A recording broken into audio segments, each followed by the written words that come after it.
पुण्यापासून अगदी 30 किलोमीटर अंतरावर लोणी काळभोर परिसरात निसर्गाच्या सानिध्यात हे रामदरा पर्यटन स्थळ आहे।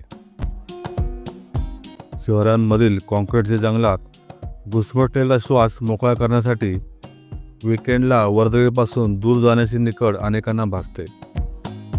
एकांत मिळेल, निसर्गाचं सानिध्य अनुभवता येईल, ही त्यामागची भावना।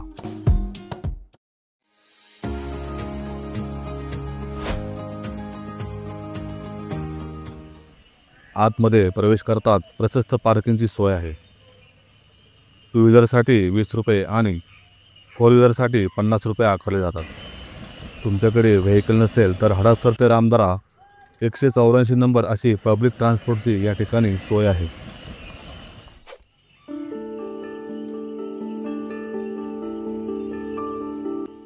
प्रभू रामचंद्र वनवासात असताना त्यांचं याच ठिकाणी काय वास्तव्य होतं, म्हणून या भागाला रामदरा हे नाव पडलं, अशी कथा सांगितली जाते।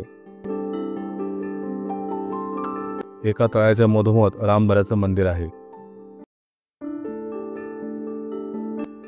भाविकांना मंदिरात जाता यावं यासाठी तळ्यावर पूल बांधला आहे।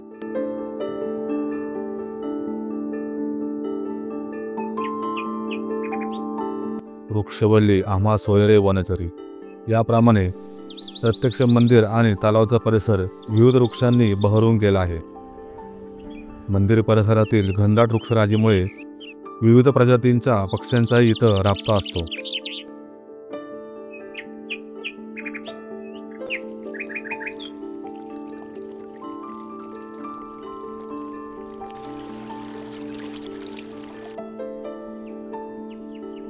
तळ्यात कमलकुंज आहेत आणि त्याभोवती फिरणारी बदकंही आहेत।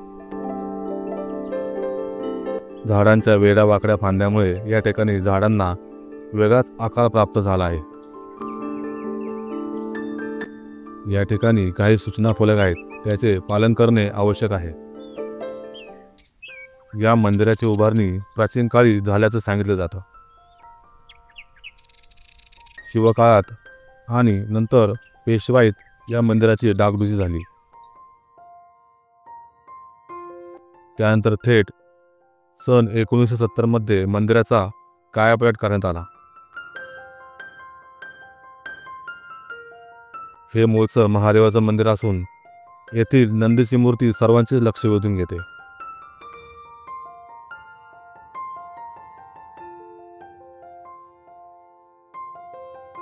गाभाऱ्यात महादेवाची पिंड आहे।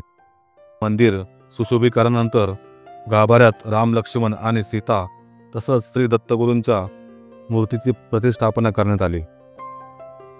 मंदिराच्या कायापालटामागे श्री देवपुरी महाराज उर्फ धुंदीबाबांचा फार मोठा सहभाग होता।